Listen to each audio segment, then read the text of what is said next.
Hello et bienvenue sur Existence. Welcome back. De retour pour un épisode solo qui, oh my god, m'a pris tellement de temps à enregistrer. Je pense qu'on est sur la 3e ou 4e reprise, ou en tout cas enregistrement. La vie aussi l'a emporté. Ma maman est venue nous visiter ici à Montréal. J'ai pas eu le temps de réenregistrer par rapport à l'ancien épisode que j'avais déjà fait qui me plaisait plus ou moins. Enfin bref, je me suis laissé l'espace de ne pas me mettre de pression et de me dire que cet épisode qui m'intéresse énormément, que je trouve très intéressant, et au fur et à mesure des semaines qui passaient, j'avais toujours un petit truc que je voulais rajouter, que je voulais c'est ça, des expériences de vie qui se sont ajoutées et qui m'ont dit ah tiens, ça je pourrais le dire, ça je pourrais en parler. Ben nous voilà maintenant, aujourd'hui j'y arrive enfin. Donc je suis très contente de vous retrouver et de prendre enfin le temps d'enregistrer tout ça.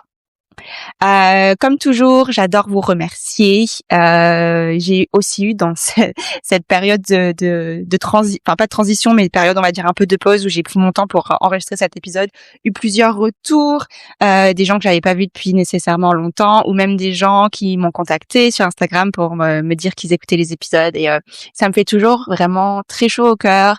C'est toujours quelque chose d'un petit peu surréaliste de me dire qu'il y a quand même des gens qui prennent le temps d'écouter ce que je dis, qui peut-être ça leur réveille quelque chose en eux, ou pas nécessairement, c'est pas obligatoire, mais voilà, je voulais juste vous dire merci parce que c'est vrai que c'est un exercice que je fais, on va dire un peu pour moi, mais le fait de le publier et d'avoir une exposition plus publique, et que c'est donc disponible à un plus grand public, ça fait aussi toujours quelque chose, et c'est chouette. Donc merci.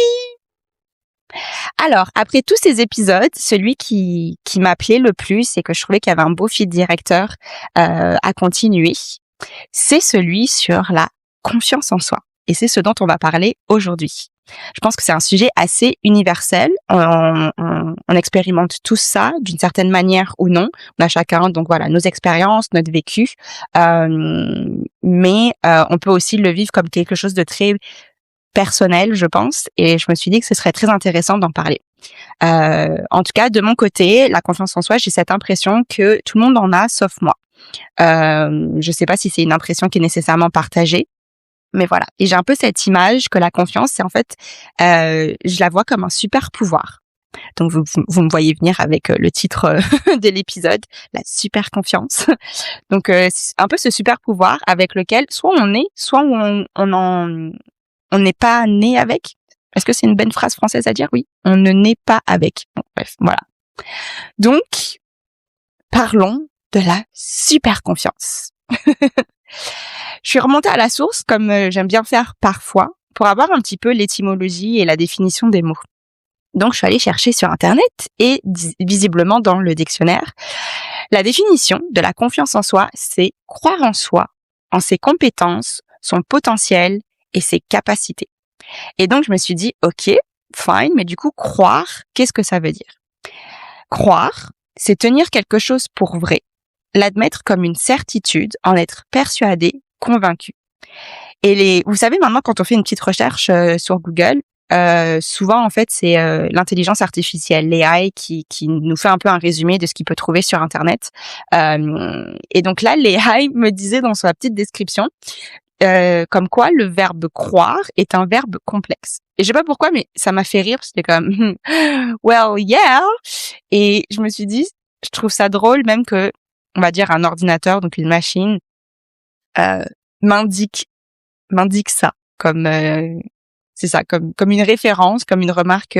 By the way, croire, c'est quand même complexe comme verbe. Donc bref, c'était la petite anecdote de ma structure et de mes recherches quand je faisais cet épisode-là. Et donc oui, selon moi, c'est assez complexe comme en fait, comme expérience, comme sentiment, j'aime bien utiliser le mot feeling en anglais, mais c'est ça, ce feeling, cette émotion, ce sentiment de croire en soi, et d'admettre comme une certitude, d'en être persuadé, d'être convaincu que ce qu'on peut être ou ce qu'on est ou ce qu'on fait, on le tient pour vrai. Et donc, si je reviens un peu avec ce que je disais au début, personnellement, dans mon cerveau, c'est vraiment un peu séparé entre les gens qui ont ce super pouvoir et ceux qui n'en ont pas. Et j'ai un peu, si vous savez que j'aime beaucoup les images, et c'est un peu comme s'il y avait, vous savez, on va au cinéma, puis là il y a une affiche du film, et c'est un peu comme un combat où t'as les deux mêmes personnes. Donc là je vais me prendre moi. C'est comme s'il y avait mes deux profils, un peu en battle, en combat, ouais. Je pense qu'on dit comme ça, sur l'affiche, puis c'est Jade avec le pouvoir, donc avec cette super confiance, et Jade sans cette super confiance. Puis un peu genre, laquelle des deux va gagner. Même si de manière générale, je me considère comme une personne n'ayant pas confiance en soi, on en reviendra un petit peu plus tard. C'est un peu comme ça que je l'imagine, ce combat entre les gens qui en ont et les gens qui en ont pas. Donc continuons. Ce sujet m'amène à vraiment me poser beaucoup de questions. Pourquoi est-ce que c'est facile? Ça peut être inné, ça peut être donné pour certains d'avoir confiance en eux, puis pas pour d'autres. Pourquoi est-ce qu'on accorde autant d'importance à cette confiance, à ce super pouvoir-là? Et est-ce que vous qui m'écoutez, est-ce que déjà, première en fait un peu question, tu trouves, t'estimes que tu as confiance en toi? Et du coup, de quel côté un peu de cette fiche d'affine tu te trouves? Est-ce que tu es plutôt dans la team des super-héros qui ont le super-pouvoir, ou tu es dans les autres, ceux un petit peu sans ce super-pouvoir, et on va dire les gens un peu lambda, normaux de ce monde?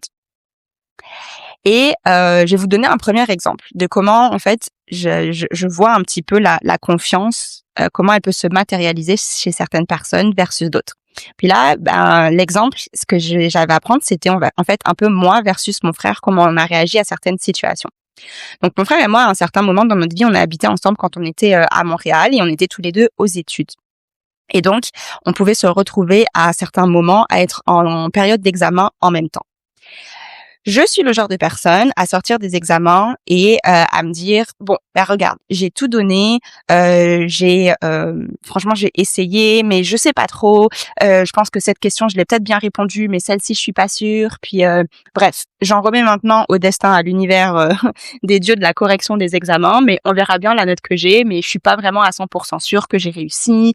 Je me questionne, je me remets en question, je doute, etc. Puis je suis jamais très optimiste de me dire ah ouais, cet examen-là, je l'ai dead, je sais que j'aurai une super note. Moi, je suis toujours sur la réserve, constamment. Versus mon frère qui lui est plus dans en fait dans la réalité des choses. Il sait quand il a réussi un examen, puis là il va dire ouais, lui je l'ai dead, j'avais bien révisé, j'ai répondu à toutes les questions, je suis sûre que j'aurai une bonne note. Ou quand il sait qu'il a pas nécessairement tout donné, là il est aussi très réaliste à le dire. Et donc, quand on reçoit les notes des examens, en fait, une fois, mon frère m'a fait le commentaire en me disant « De toute manière, toi, Jade, tu me saoules parce que tu dis toujours que tu réussis pas tes examens, ou tu sais pas trop comment, et à la fin, tu te retrouves toujours avec des bonnes notes. » Et ça m'avait un peu interpellée. Parce que lui, par exemple, comme je viens de vous l'expliquer, il est un petit peu dans une autre direction quand on parlait de comment on se sentait après les examens. Et après, il pouvait parfois peut-être être un peu déçu parce que il pensait avoir bien réussi et il n'a pas nécessairement la note qu'il aurait souhaité, ou vice versa. Alors que je pense que de mon côté, j'avais toujours une retenue, une certaine attente pour peut-être ne pas avoir cette déception-là, et à l'inverse, avoir cette excitation de me dire ah ouais, là je viens juste d'avoir un A, un A+, parce que oui, au Canada, on est avec ces notes-là, des lettres. Donc ça m'avait interpellée de me dire que la manière dont on peut réagir face à une certaine situation peut être vraiment différente d'une personne à une autre. Et moi, j'arrivais plutôt, on va dire peut-être pessimiste, parce que j'avais pas nécessairement confiance de savoir si j'avais réussi un examen ou un autre, alors que mon frère, lui, était un petit peu c'était un peu l'opposé. Donc ça, c'est un exemple j'en aurai d'autres à la suite de l'épisode, mais c'est vrai que ça m'avait interpellée en mode oui, moi je peux pas arriver avec ce statement je sais pas comment on dit en français avec cette, comment on dit statement en anglais? De l'anglais en français. En tout cas, je peux pas arriver avec cette affirmation. Genre, je sais pas faire. Je sais pas faire, je sais pas dire, d'arriver avec cette remarque en disant ouais, là, j'ai réussi quelque chose.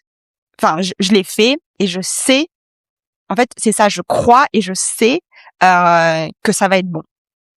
Non, moi, c'est pas c'est pas, j'ai pas ce super pouvoir.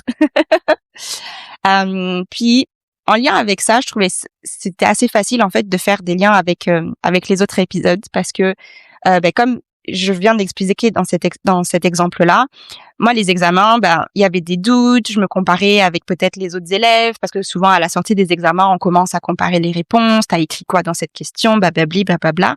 Et c'est assez facile, je pense en fait, de peut-être mettre en lien cette confiance avec la comparaison, la peur du regard des autres. Et j'ai un peu réalisé que peut-être ce super pouvoir-là, je trouve que c'est le petit bébé en fait de Madame la comparaison et de le regard des autres. C'est comme si maman comparaison et papa regard des autres avaient fait un petit enfant, puis c'était en fait cette confiance ou ce manque de confiance-là. Et là, je me fais une blague à moi-même parce que j'ai choisi la comparaison comme étant la maman parce que c'est un mot féminin, puis le regard des autres, le papa, parce que c'est un mot masculin. Bref, c'est vraiment pas drôle, mais la blague, je voulais quand même la dire. Donc voilà. Donc j'ai un peu ce sentiment que de toute manière, dans la vie, tout est un petit peu lié, mais peut-être que les gens qui ont beaucoup de doutes, qui se comparent beaucoup, qui portent beaucoup d'importance au regard des autres, auront peut-être en fait une confiance en eux qui n'est pas très grande, alors que peut-être à l'inverse, les gens qui ne se comparent pas, qui n'ont pas peur du regard des autres, qui ne doutent peut-être pas, eux au contraire auront ce super pouvoir et une confiance en eux qui est beaucoup plus importante et beaucoup plus présente. Encore une fois, ce sont vraiment juste mes remarques, mes perceptions. Ce n'est pas fondé sur une science exacte, ou sinon ce sera la science de Jadou. Voilà. Si je continue. Donc, ceux qui ont confiance, vous savez là, les Avengers de ce monde, vous là, qui avez ce super pouvoir. Ma question pour vous, c'est est-ce que c'est réel? Et dans cette réalité, en fait, est-ce que c'est vraiment vrai à l'intérieur de vous que vous avez confiance en qui vous êtes? Ou est-ce que c'est peut-être, je sais pas, une perception, un masque que vous vous mettez? Et en fait, comment vous le vivez et le ressentez? Est-ce que vous pouvez mettre des mots sur cet état-là, sur cet état de confiance, sur cet état de super confiance, de super pouvoir? Comment vous vous le vivez, l'expérimentez? Et ça veut dire quoi, en fait, un petit peu pour vous? Et en préparation de cet épisode, je me suis posé quand même la question à moi-même. Même si je ne me considère pas comme une personne ayant confiance en moi, de manière générale, il doit bien y avoir un aspect dans ma vie quand même ou dans mon existence pour lequel j'ai confiance et je crois en moi. En toute honnêteté, j'ai trouvé ça très difficile et j'ai pas trouvé d'exemple ou de situation parce que je me suis rendu compte que dans ma vision à moi, je n'associe pas ça à de la confiance, mais plutôt à un trait de personnalité. Donc, c'est plutôt une évidence parce que je suis comme ça. Mais je pourrais pas dire que j'ai confiance en moi. Puis là, je vais vous expliquer avec un autre exemple. Par exemple, donc, je suis une personne qui a vécu dans différents pays. Je suis née en France, donc je suis française. À l'âge de 18 ans, je suis partie faire mes études au Canada. Et à l'âge de 26-27 ans, je ne sais jamais, il faudrait que je refasse un peu mes calculs, mais comme je suis nulle en calcul mental, ça ne va pas, la réponse va pas arriver tout de suite. Mais en 2020, je suis partie en Nouvelle-Zélande vivre quelques années avant de revenir au Canada. Mais par exemple, aller vivre dans un autre pays, je n'associe pas ça à avoir confiance en moi, de me dire que je vais aller vivre dans un nouveau pays, que ça va, comment dire, genre je m'organise pour que tout se passe bien, mais j'ai pas confiance en moi pour me dire mais oui, tout va bien aller. Faut que je m'explique un petit peu plus, je pense. Je vais prendre l'exemple de la Nouvelle-Zélande parce que c'est beaucoup plus récent et je pense que c'est une situation qui était qui était différente de quand je suis arrivée au Canada pour faire mes études.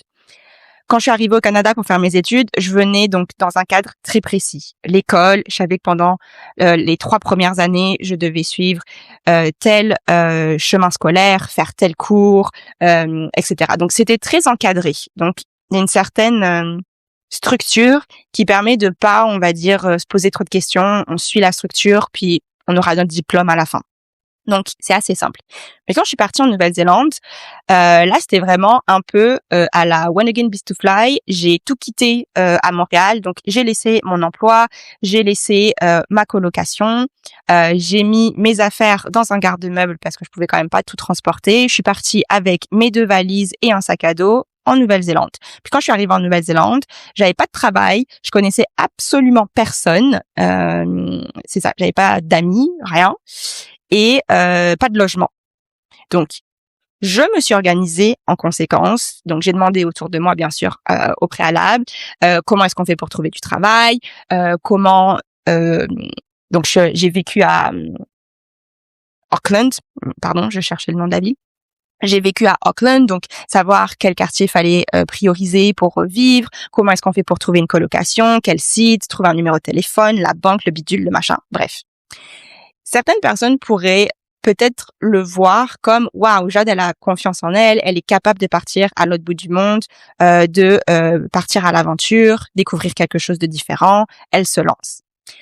Je ne le vis pas du tout de cette manière. Pour moi, c'est un trait de personnalité où j'adore voyager, j'adore voyager, mais j'adore aussi vivre à l'étranger parce que vivre dans un autre pays, il y a encore plus une autre dimension que juste du voyage.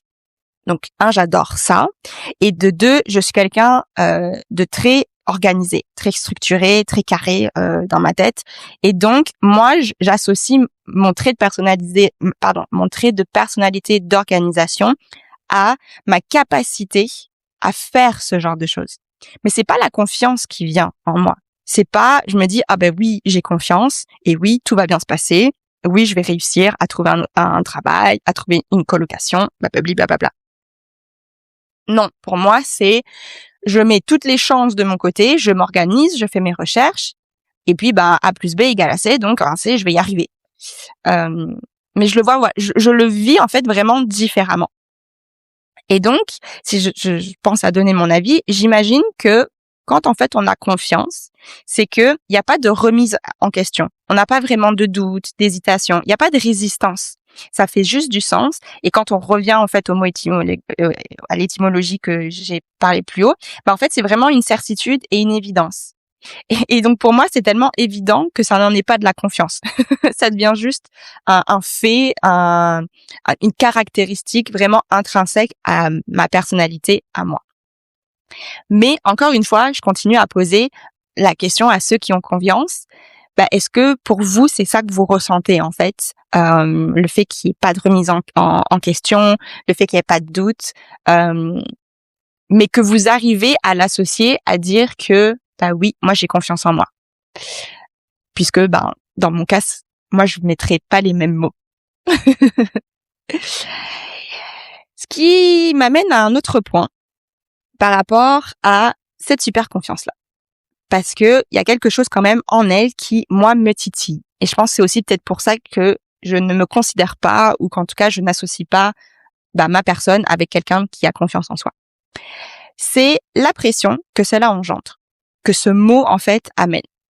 Encore une fois, je reviens à un autre épisode là, c'est Miss Société, qui, je pense quand même qu'on vit aussi dans un contexte où, en fait, il faut qu'on démontre qu'on a confiance, qu'on est confiant, qu'il faut donner cette impression-là, parce que sinon, on est un peu, en fait, vu comme quelqu'un peut-être de faible, qui est pas très solide, qui est pas très fort. Mais est-ce que c'est vrai, en fait? Est-ce qu'il y a vraiment une corrélation entre la confiance puis cette force solidité? Est-ce que les deux sont reliés?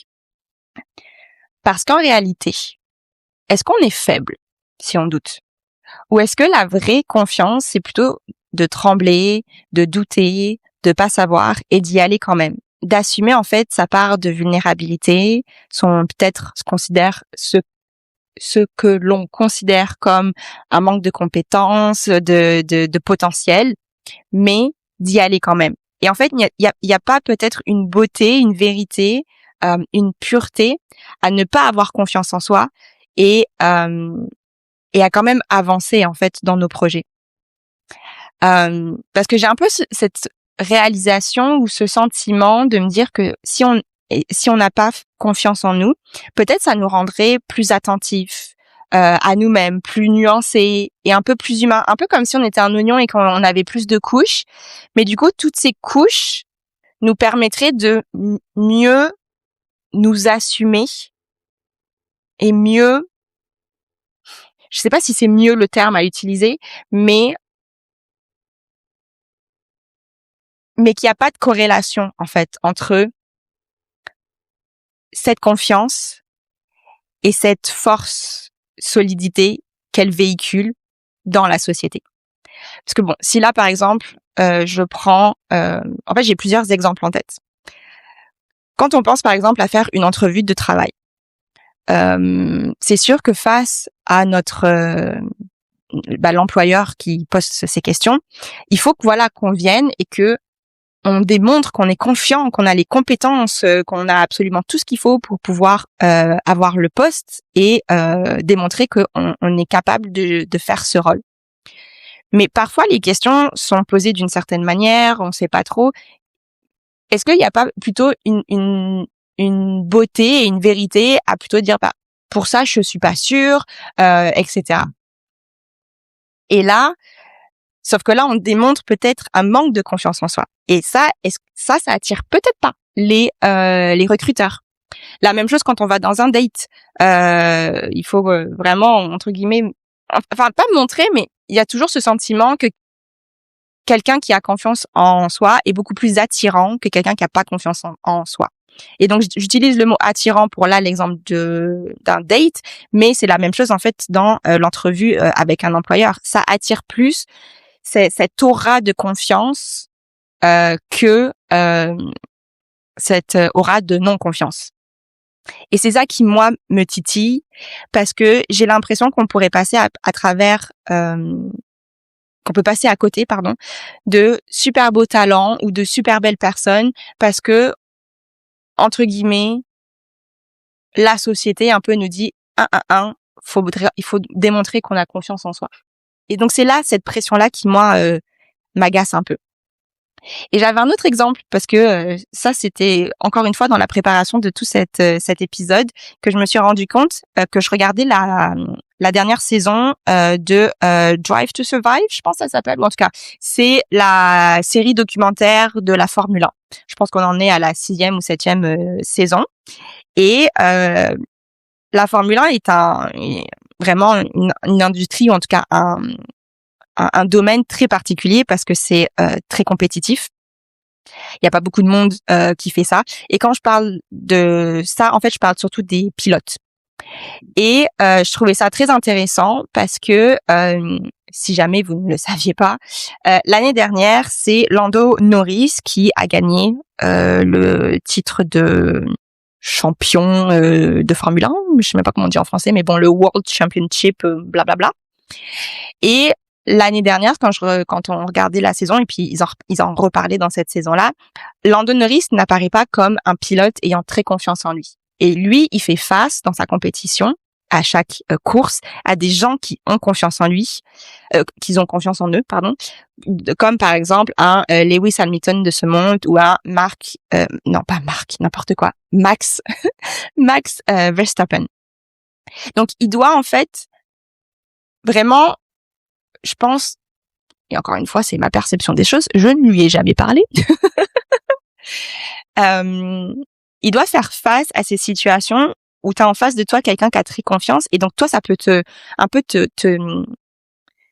rabattre. Et donc, c'est là où je reviens avec cette notion de force, de solidité, peut-être même d'ancrage que les gens qui ont confiance en eux démontrent dans la société et qui nous, petits hommes de ce monde où on n'a pas trop confiance, ça vient vraiment un peu nous rabaisser.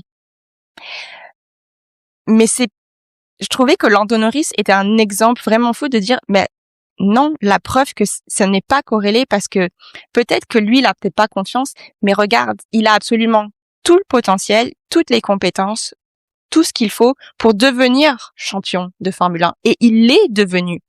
Il a réussi à le faire l'année dernière. Et donc, on peut passer en fait à côté de ces petites pépites ou ces gens qui n'ont peut-être pas ce super pouvoir, mais guess what, t'en as peut-être pas besoin pour avoir toutes les compétences nécessaires pour faire et démontrer la situation dans laquelle tu es, que ce soit au niveau professionnel, donc tu es absolument capable de travailler et de gérer ce rôle, ou que ce soit dans tes dates. C'est ça. Je pense que c'est ça. Pourquoi ce titillement? C'est vraiment lié à la perception que cette confiance amène. Que une personne est perçue différemment si elle a confiance en elle ou non. Et que ça change en fait un petit peu la façon dont on est traité. On donne plus la chance à ceux qui ont confiance, comme je viens de l'expliquer avec les entrevues pour des emplois ou les dates.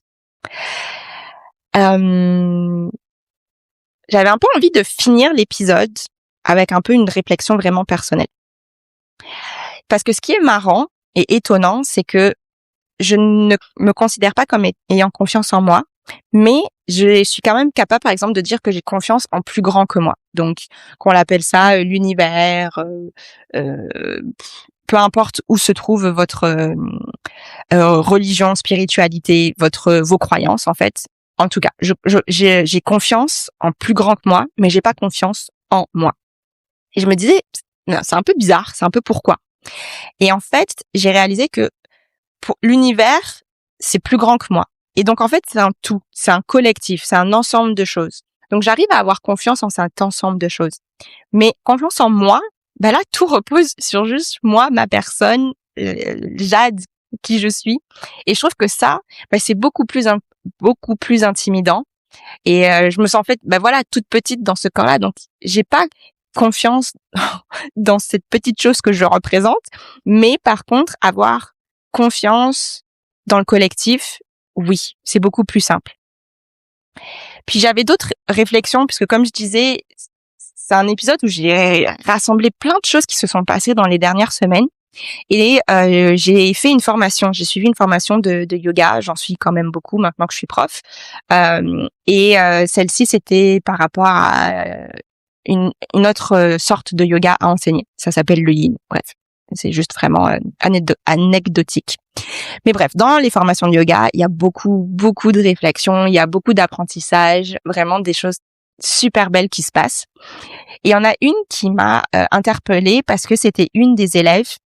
On parlait c'est ça, de croire, de nos croyances, de la vie, on va dire, entre guillemets, en général.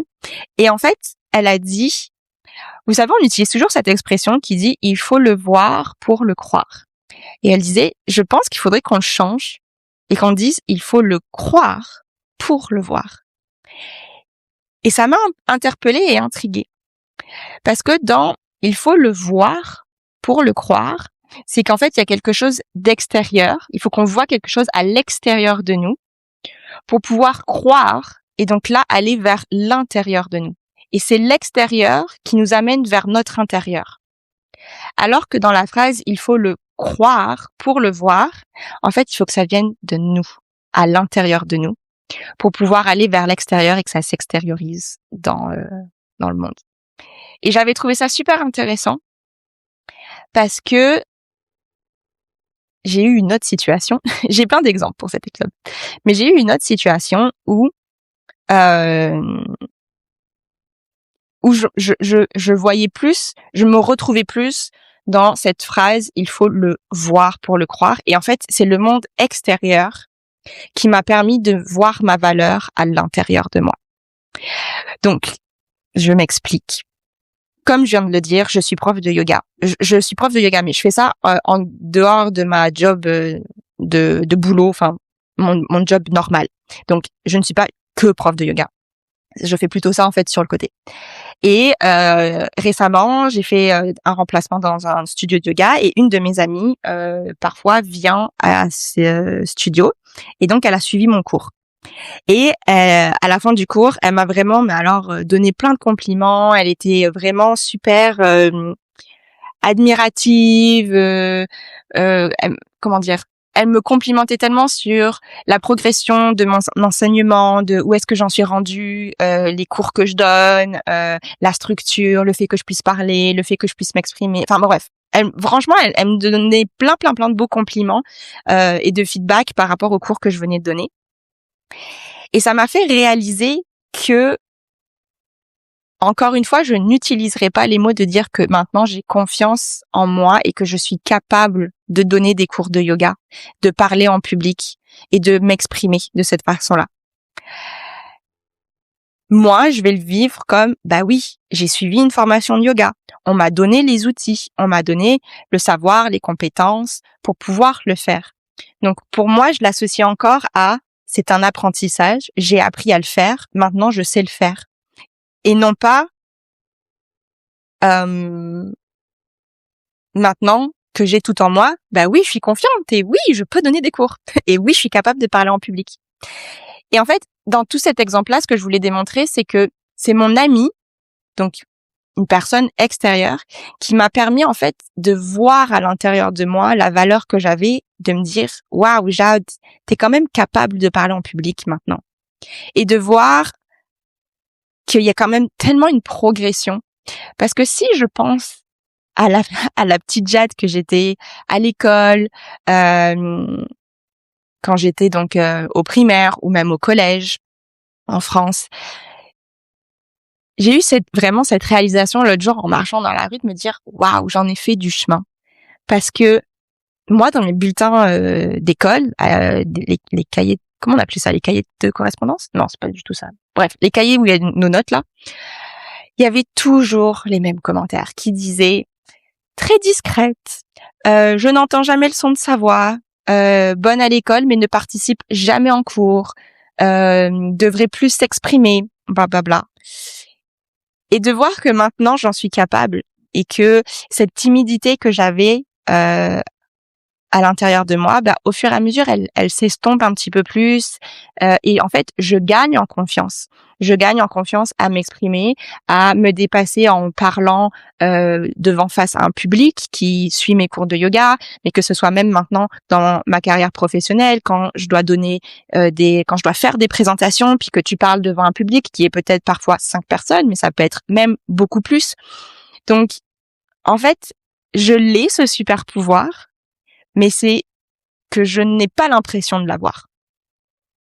Et voilà. Et cette réflexion vraiment sur cette phrase de « il faut le voir pour le croire », c'est comme ça que je l'ai vécu, parce que c'est l'extérieur qui m'a fait me ramener vers l'intérieur et qui m'a permis de me regarder en fait devant un miroir et de me dire « mais non, je suis capable de faire ça », etc.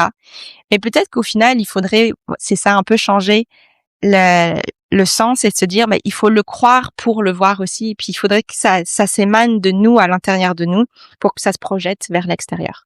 Je sais pas si ça fait du sens, ça fait du sens dans ma tête, mais peut-être que je l'ai très mal expliqué. Bref, vous me direz. En termes d'audio aussi, je sais pas si vous entendez ma voisine qui fait tomber plein de choses au-dessus de moi, mais j'espère que ça s'entend pas trop à l'audio, mais je suis pas encore une pro du son et je fais comme je peux. Mais c'est vrai que c'est difficile d'enregistrer parce que il y a quand même toujours du bruit autour de moi. Donc soit là ça va être la voisine et je me suis mise dans ma cuisine, soit si je me mets dans mon salon, là on est en pleine journée et souvent il y a toujours plein de voitures qui passent, des camions de pompiers ou quoi que ce soit. Donc bref, vous me direz d'ailleurs si jamais au niveau du son vous entendez bien ou non. Bref, pour conclure, ce que j'avais vraiment envie de donner comme message aujourd'hui, c'était de vous dire que je pense vraiment au plus profond de moi qu'on a tous ce super pouvoir, cette super confiance en nous, et que c'est juste à nous de décider si on souhaite l'activer à sa pleine capacité ou non, et de choisir en fait un peu ce niveau. Est-ce qu'on augmente le volume à fond les ballons ou est-ce qu'on est un petit peu plus sur la réserve et on diminue et on choisit un volume peut-être un petit peu plus faible, mais de se respecter en fait dans ce choix-là. Et je pense que c'est là que réside la vraie confiance. la confiance en soi, de savoir qui on est, de croire en soi sans peut-être le voir. Et on est tous en fait des supermen ou des superwomen, des super Avengers, mais juste de nous respecter. Et je pense que vraiment jusqu'à la fin de mes jours, je continuerai à dire que je suis quelqu'un qui n'a pas confiance en moi. Mais vous savez quoi? C'est correct. Pourquoi? Parce que même si j'ai pas allumé le plein volume de cette confiance, c'est pas grave, parce que c'est pas ça qui m'arrête. C'est pas ça qui va m'arrêter d'avancer et de réaliser mes rêves, mes projets, mes envies. Donc ouais, mon petit message pour vous, et en fait c'est, je pense, surtout pour tous ces gens qui comme moi ne se considèrent pas dans la team des super-héros de la confiance, regardez, on arrive quand même à faire des choses. On est capable. Et je pense que, comme on dit souvent, le temps fait bien les choses, parce que on réalise aussi avec nos expériences, avec toute notre histoire, notre bagage de vécu qu'on a, qu'on est capable de changer un peu, et que en fait le volume de confiance, peut-être qu'on l'augmente un tout petit peu, et que les choses changent au fur et à mesure dans le temps. J'aurais été incapable de parler en public quand j'étais plus jeune, et maintenant je vois une différence. Je vois que ça me fait de moins en moins peur, et que ma timidité, encore une fois, s'est transformée. Donc voilà, le temps fait aussi les choses, nos expériences. Les choses évoluent, les choses changent, et que peut-être à la fin, on n'est peut-être pas non plus tous obligés d'utiliser le même terme. Donc certains vont considérer qu'ils ont confiance en eux, et d'autres, comme moi, vont considérer que je suis juste une personne organisée et que j'ai appris des choses dans ma vie qui m'ont permis de me rendre à parler en public. Donc voilà, c'était un petit peu ça mon message. Et je finirai avec une autre citation qui a été partagée lors de mon week-end de formation et que j'ai trouvée vraiment intéressante, qui dit, donc ça vient de Henry Ford, qui dit « Either you think you can or you think you can't, you are right ». Et donc en français, ça veut dire que vous pensiez pouvoir le faire ou ne pas pouvoir le faire, vous avez raison. Et je vous laisserai sur ça. J'espère que l'épisode vous aura plu. Je pense que cette version est la bonne.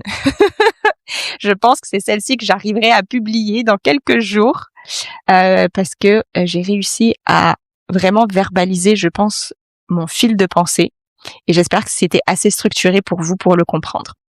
Donc, comme toujours, n'hésitez pas à liker, partager, à vous abonner au podcast. Et c'est Jadou qui vous fait des bisous. Bye!